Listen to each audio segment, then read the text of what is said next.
Hey everyone, welcome back for another market update. I changed the scenery a little bit. I'm not outside because I've been too darn cold lately.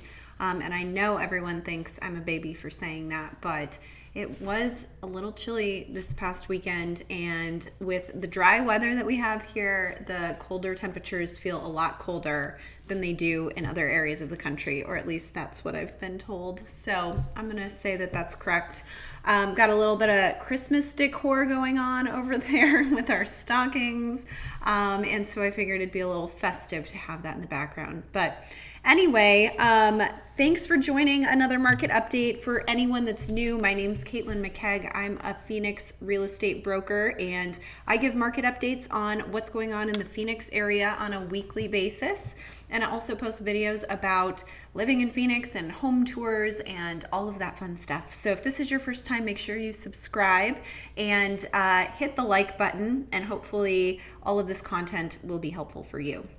So this week I wanted to share a couple things that I saw on the Cromford report. And Cromford report is a subscription that I follow. They analyze the data in the MLS for Phoenix specifically on a daily basis and give lots of great information to their subscribers. And I then share that with all of you. So that's the source of this data, and wanted to share one of these things that they posted this week that I thought was very interesting. So they actually posted, let me find it. Of course, I lose it right before I'm about to share all of this with you. They posted the cities with the most appreciation since the year 2000. So I thought that was pretty interesting. Phoenix ranks in this list at number 8 out of 20. So this is the cities that have appreciated the most since the year 2000. So number 1, Los Angeles. Number 2, San Diego. So we had 2 in California there in the top 2 spots. Number 3, Seattle. Number 4, San Francisco. Back to California. Number 5, Miami. 6, Portland. 7, Tampa. 8, Phoenix. Yay. 9, Denver. 10, Washington. 11, Boston. 12, Las Vegas. 13, Dallas. 14, New York. 15, Charlotte. 16, Minneapolis. 17, Atlanta. 18, Chicago. 19, Detroit. And number 20, Cleveland. So in case you're located in any of those cities or even thinking about moving to one of those cities, that is your top 20 areas that have appreciated the most since the year 2000 in all of the US. So there's a little nugget of knowledge for you. We've had some interesting things going on in the Phoenix market over the last few weeks. It's really turned further in the direction for sellers, and a lot of that is because our supply is just so scarce. And we see a lot of that this time of year because not everyone wants to list their house for sale and have people see it while they are trying to cook their holiday dinner and wrap presents. So we tend to see a lot fewer homes on the market this time of year, but coming from a place where we were already in dire need for listings, and to go further down, that just makes our homes on the market even more scarce.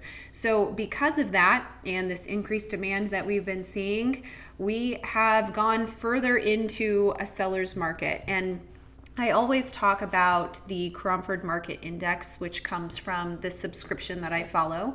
And it's an index that they've created that basically tells us if we are in a seller's market, a balanced market, or a buyer's market. And if the index is above 110, we are in a seller's market. And I have never seen it even close to 110 in the last 3.5 years. It is always over 110 because we've been in a seller's market and gotten stronger and stronger in that direction. So let me tell you where we stand today. We're at 372. So yeah, pretty far from 110. And for our demand's 23% above normal, and our supply is about 67% below normal.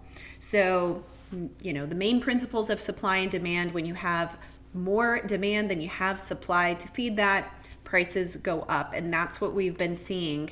So this entire market index a couple weeks ago, we were in the 350s, I think. Then we kind of went into the 360s. Now we're in the 370s. So, I mean, it wasn't an indicator that I thought was going to go back and start climbing all over again, but it sure is right now. And that's just because we don't really have the supply that we need, which is kind of the same story over and over again.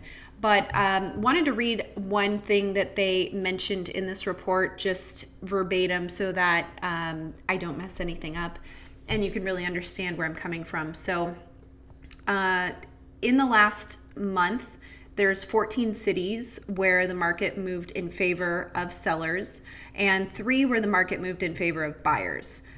Just so you know, those 3 that moved in favor of buyers are Buckeye, Tempe, and Avondale.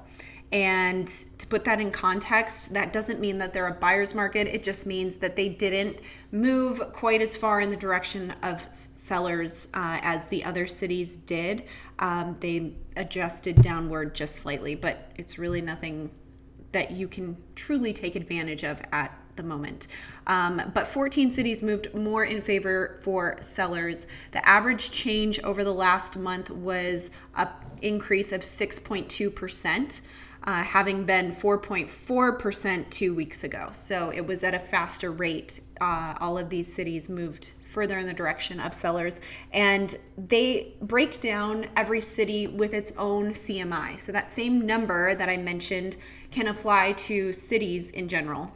And so all of these major cities like Fountain Hills, Cave Creek, Scottsdale, those are in the top 3 spots where their CMIs are higher than other cities throughout the valley.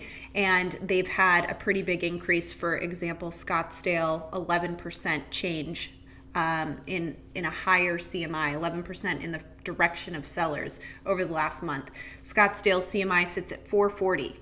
Remember, I said 372 is kind of the average throughout the valley right now. Scottsdale's at 440, Cave Creek's at 441, and Fountain Hills is at a whopping 638.9. So it gives you an idea of how strong these sellers markets are in those cities. They're saying the trend continues to strengthen in favor of sellers, and this is unlikely to change until January at the earliest. So kind of takes us through the next month. Supply is desperately scarce in Fountain Hills, and that's why they are such a high rating on the CMI. Fountain Hills also has the highest percentage of out-of-state buyers. Cave Creek and Scottsdale have joined Fountain Hills at the top of this table, and it's the first time that we've ever recorded the top 3 spots being dominated by the Northwest Valley or Northeast Valley like that. So typically you have Fountain Hills, Cave Creek, and Scottsdale are usually not quite as high on the CMI because they're more expensive areas of the valley. And so that market tends to be a little bit more, I guess, what's the word I'm looking for? A little more mild compared to areas that are super affordable.